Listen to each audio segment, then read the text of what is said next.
Hello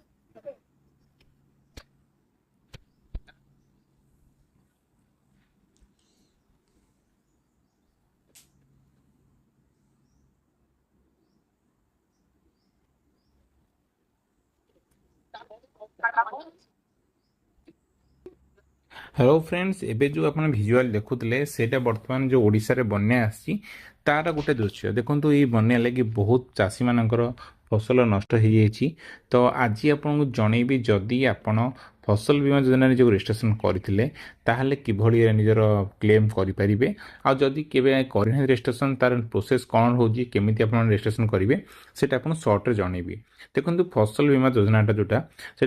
जमी जो आप टोटली जमीर 2% सम इनसोर्ड भैल्यू थाए आदि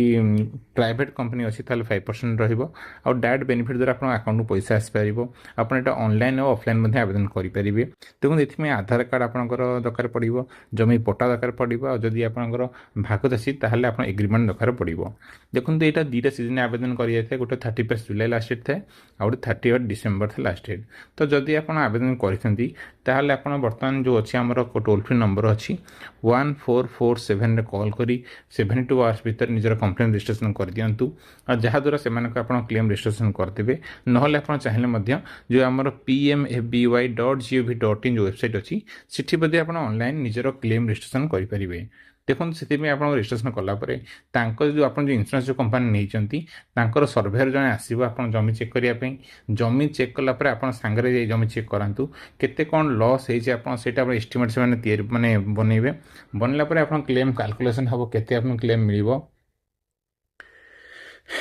तापर आपणकर सेटलमेंट पेमेंट करने से आगू प्रोसेस करेंगे फाइलटा तो आप स्टाटस ऑनलाइन चेक करेंगे से पोर्टाल ना कस्टमर केयर फोन कर स्टाटस चेक करेंगे आप क्लेमटा जब सब ठीक ठाक थी डॉक्यूमेंटेशन आपंकर आप गोटे मास भर आप क्लेमटा आसीज। आ देखो ये बहुत बढ़िया स्टेप सरकार तरफ जदि आप जमी लॉस होती चाष आप क्षति होती आप इंश्योरेंस क्लेम कर कि लाभ पाइपर। आ देखो ये ब्लॉग आर्टिकल आप चाहिए ओडिया लैंग्वेज ट्रांसलेट कर चेक करेंगे ऊपर अच्छी ओडिया इंग्लिश लिखाई आपन क्लिक कले ये ओडिया को ऑटो ट्रांसलेट हो पढ़ी पारे। आम सोशल लिंक सब फॉलो करूँ से फेसबुक पेज आ ट्विटर टेलीग्राम इंस्टाग्राम सब पेज लिंक अच्छी से फॉलो करूँ लाइक करूँ और आर्टिकल लिंक डिस्क्रिप्शन देदेवी तो आप डायरेक्ट क्लिक करी ये आर्टिकल पढ़ी पारे। पुणी देखा next video till then bye bye Jai Hind and जय भारत।